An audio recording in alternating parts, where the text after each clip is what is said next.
Assalamualaikum warahmatullahi wabarakatuh. Waalaikumsalam warahmatullahi wabarakatuh. Selamat pagi anak-anak. Bagaimana kabarnya? Baik.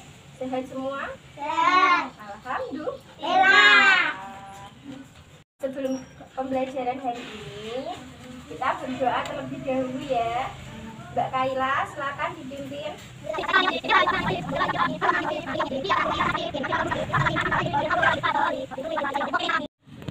Mari kita menyanyikan lagu kebangsaan terlebih dahulu ya, yaitu menyanyikan lagu Garuda Pancasila. Pancasila, aku pendukung Pancasila proklamasi. Pancasila dasar negara, Bhinneka Tunggal Ika, ayo maju. Sekarang Ibu akan mengabsen terlebih dahulu ya. Jika Iwa Kristina Absen Bu, Dinda Ayu Kirana, MC Adira Jasa, jadi semua ya. Sekarang Ibu akan menjelaskan pembelajaran pada hari ini, yaitu belajar bahasa Indonesia pembelajaran 2 subtema 1, yaitu mencermati kosakata dalam teks tentang konsep ciri-ciri kebutuhan makanan dari tempat hidup, pertumbuhan dan perkembangan makhluk hidup yang ada di lingkungan setempat yang disajikan dalam tulisan visual ataupun tekstual lingkungan, dan menyajikan laporan tentang konsep ciri-ciri kebutuhan menggunakan kosakata dalam kalimat afektif. Nah, tujuan pembelajaran hari ini yaitu mengamati gambar dan teks yang dibaca. Yang kedua yaitu mengamati contoh siswa dapat menyusun informasi lisan, tulis maupun visual tentang ciri-ciri makhluk hidup dalam bentuk kalimat yang efektif. Sekarang Ibu minta kalian untuk membaca dari halaman 9 ya. Ibu tunggu. Silakan dibaca teman-teman.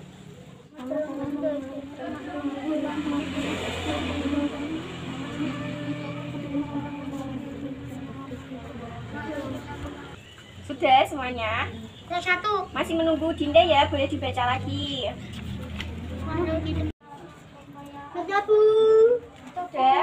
Sudah semua. Nah, sekarang kita belajar mengenai apa? Ciri-ciri makhluk hidup. Dan Ibu baca lagi ya, makhluk hidup di sekitar kita. Nah, di sekitar kita itu ada makhluk hidup. Makhluk hidup itu seperti apa? Hewan. Kita apa? Manusia. Ada apa lagi? Ada seperti ini, ada Tuhan. Makhluk hidup merupakan ciptaan Tuhan yang Maha Esa. Semua makhluk hidup merupakan kekayaan yang harus kita syukuri. Kita sebagai manusia harus selalu bersyukur terhadap Tuhan. Nah, setiap makhluk hidup itu memiliki ciri-ciri tertentu. Misalnya, yaitu bergerak, bernafas, berkembang biak, tumbuh, makan, dan peka terhadap rasa. Kita pelajari pada halaman selanjutnya. Makhluk hidup dapat bergerak dengan cara yang berbeda-beda.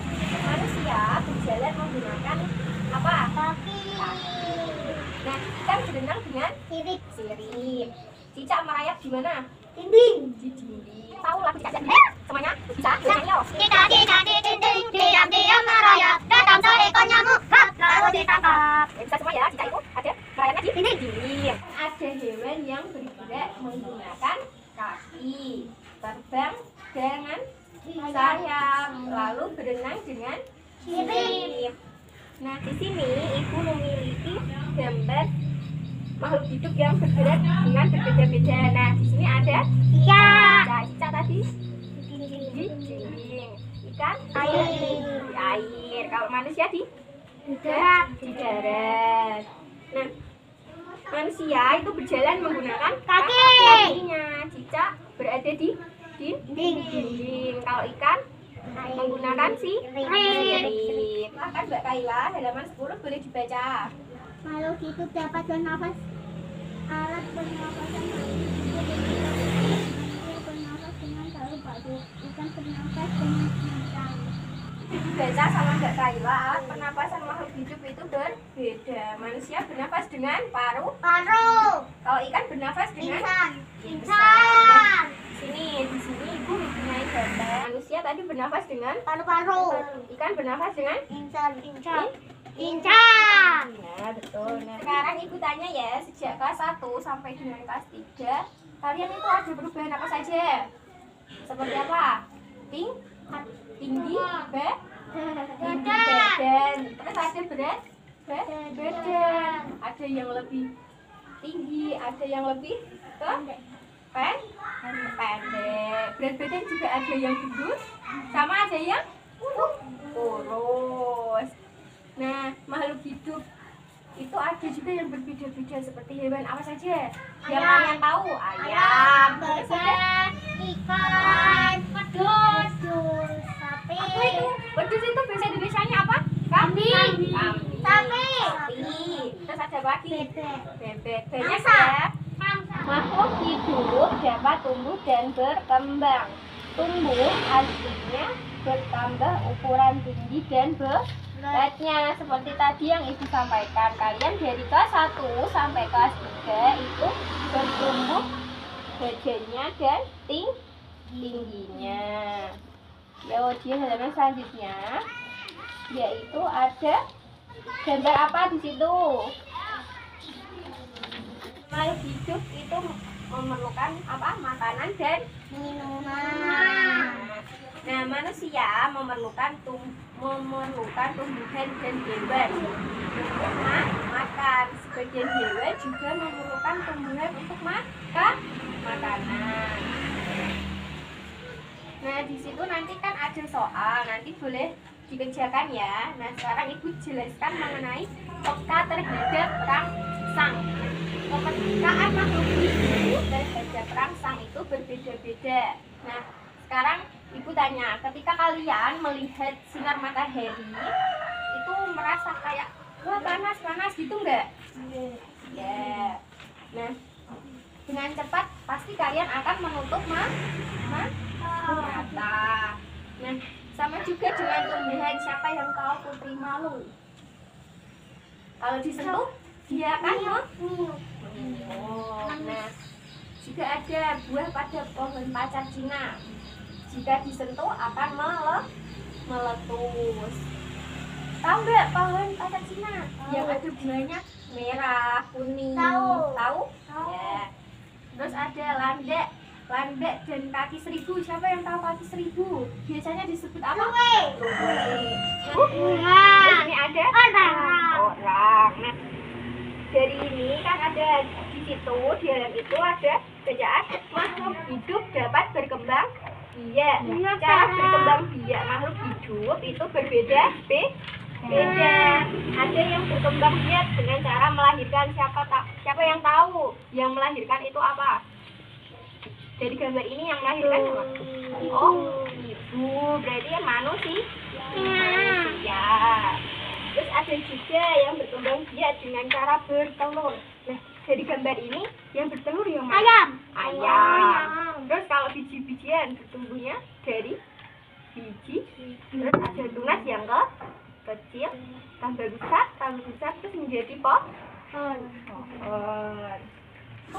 Kalau melengkung,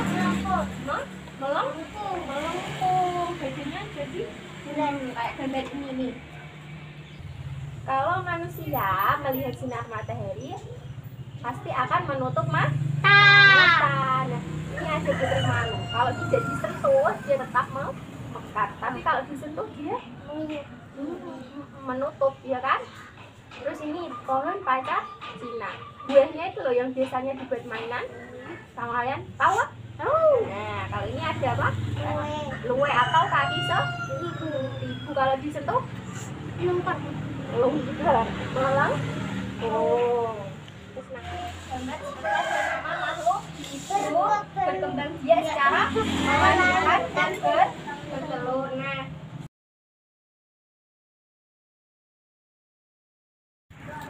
ayo siapa yang sudah berdiri tampang ke depan? Kaila, ayo. Apa nama makhluk hidupnya apa?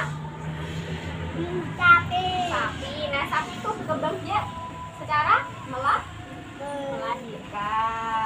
Rosa. Bagus. Ya, siapa lagi? Mas Rosa. Siti. Boleh sini. Yo. Salah. Gak apa-apa. Boleh. Bisa. Nama makhluk hidupnya apa? Bebek. Nah, berkembang biak secara bertelur gimana? Nah, yo sekarang Dinda boleh dipasang. Dan hewan apa? Taruh sini di nama makhluk hidup. Nah, berkembang biaknya secara melahirkan apa bertelur? Telur ditempel di mana? Nah, sekarang ibu minta kalian untuk berdiskusi.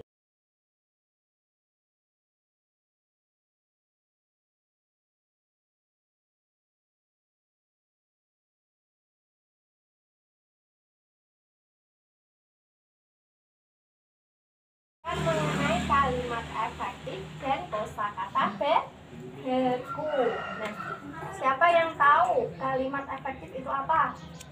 Ada yang tahu? Enggak ada. Sekarang ibu jelaskan mengenai kalimatnya dulu ya. Kalimat adalah rangkaian atau kumpulan kata yang terdiri dari subjek dan predikat yang dapat berdiri sendiri tapi memiliki makna yang lengkap. Terdiri dari apa kalimat itu? Subjek dan predikat. Nah, dari ciri-ciri kalimat itu dimulai dari huruf kapital. Huruf kapital. Huruf kapital itu seperti apa? Huruf kapital A kalau ditulis itu seperti ini. Itu berarti huruf kapital. Kalau B besar gimana? Coba yuk Mas Siti, coba tulis. Ya, betul. Beri tepuk tangan nih dengan tanda baca. Tanda Ya. Contohnya tanda baca itu apa? Seperti titik. Terus dilanjutkan dengan apa? Yang kayak payung apa? Tanda tanya. Tanda tanya. Terus ini ada tanda apa? Pentung. Tanda pentung atau tanda semu. Nah, yang ketiga yaitu terdiri dari subjek dan predikat. Jangan lupa ya, terdiri dari subjek dan apa? Dan predikat apa? Predikat. Nah, sekarang ibu akan menjelaskan subjek dan predikat biar kalian tidak bingung. Subjek adalah pelaku atau kata benda dalam sebuah kalimat. Contohnya itu nama orang, hewan, ada hewan, ada tumbuhan, dan juga ada benda ataupun sapaan nama orang tadi ya. Nah, untuk predikat adalah perbuatan atau pekerjaan yang dilakukan oleh subjek seperti kata kerja, kata sifat maupun kata bilangan dan kata benda. Ada juga objek dan keterangan. Objek itu berupa kata benda, yaitu yang dikerjakan maupun dilakukan. Selanjutnya ada kata keterangan.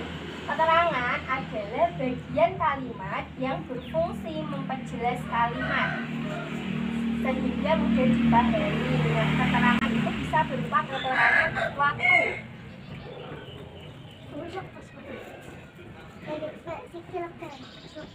Ada waktu, ada tempat, terus ada juga keterangan sebab dan keterangan akibat. Nah, itu tadi kalau disingkat berarti yaitu disebut dengan SPO apa? SPOK. S itu tadi apa?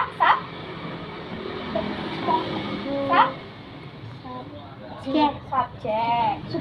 Kalau P tadi apa? Ayo yang keras apa? Predikat. Nah, kalau O berarti Orang. apa? Objek. Nah, kalau K tadi apa?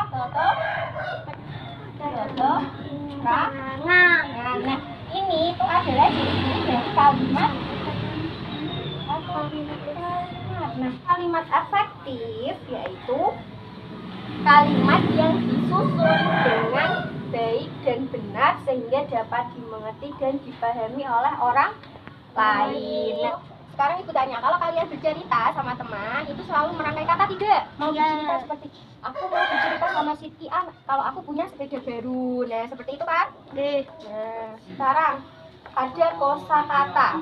Kosakata adalah perbendaharaan kata atau susunan atau kumpulan kata yang dimiliki, diketahui, dan dimengerti oleh seseorang yang digunakan untuk membuat kalimat. Nah, kalian bingung tidak SPOK itu apa? Masih bingung? Nah, ibu beri contoh ya dari subjek, predikat, dan objek. Kalau S tadi apa? Subjek. Kalau predikat berarti O. Kalau K berarti keterangan. Nah, subjek itu berupa nama orang. Contohnya siapa? Nama orang contohnya siapa? Terus ada siapa lagi? Dinda. Kalau tumbuhan apa? Putri Malu. Hewan ada hewan apa? Sapi. Predikat seperti membaca. Terus ada belajar. Objek itu seperti kata benda, yaitu ada koran, komik boleh. Terus juga ada boleh. Terus kalau keterangan tadi keterangan waktu, tempat. Kalau tempat berarti apa? Di rumah. Di sekolah. Di sekolah. Terus ada apa lagi? Di pantai. Di kolam renang. Banyak ya. Di kolam renang. Kalimat efektif. Contohnya di sini ada ibu memasak ayam dan memasak apa? Bebek. Bebek. Ayam. Memasak bebek. Memasak sayur. Nah, kata ini itu boros ya teman-teman. Ada memasak sampai 2 kali. Nah, lebih tepatnya kita ganti gini. Ibu memasak Ayam dan telur. Bebek. Ayam dan apa? Bebek. Dan bebek. Nah, Yaitu ini ada juga boleh. kalimat Kata memasak yang satu boleh dihapus. Jadinya gini, ibu memasak ayam dan bebek. Arini menendang. Menendang boleh di lapangan boleh. Arini berarti apa, subjek, subjek. Lah, menendang itu apa tadi? Objek. predikat, Predikat. Nah, boleh berarti Objek. objek. Nah, lapangan berarti Keterangan. kata. Keterangan berarti keterangan apa? Keterangan tempat. Nah, seperti itu. Pembelajaran hari ini, ibu mau tanya, kalian paham apa tidak? Paham. Tadi ada kalimat apa saja? Kalimat efektif. Kalimat efektif. Apa? Siti kalimat apa? Kalimat efektif. Terus ada kosakata bambu. Apa juga? Kosakata bambu. Terus ada berkembang biak, tumbuhan dan manusia. Terus sama hewan. Nah, ciri kalimat efektif yaitu subjek, predikat, objek, dan keterangan. Anak-anak sudah tahu ya, tadi ada sapi berkembang biak dengan apa? Kailah. Secara melahirkan. Kalau ayam secara apa, Siti? Bertelur. Bebek secara apa juga? Bertelur. Kita kenapa dengan Bisa. kalau manusia bernafas dengan Paru-paru. paru-paru. Nah, kalau manusia bergerak, contohnya apa? Jalan kah? Terus kalau ini bergerak enggak? Berarti melambaikan tangan. Terus kalau mata berkedip. Terus juga makanan. Manusia butuh makanan apa tidak? Butuh. Hewan juga butuh. Hari ini pembelajaran 2 tema berapa tadi? Tema 1, subtema 1 sudah selesai. Semoga kalian dapat memahami. Nanti belajar di rumah lagi ya. Nah, karena hari ini pembelajaran sudah selesai, mari kita baca alhamdulillah terlebih dahulu. Alhamdulillahirabbil alamin. Terima kasih. Wassalamualaikum warahmatullahi wabarakatuh. Waalaikumsalam.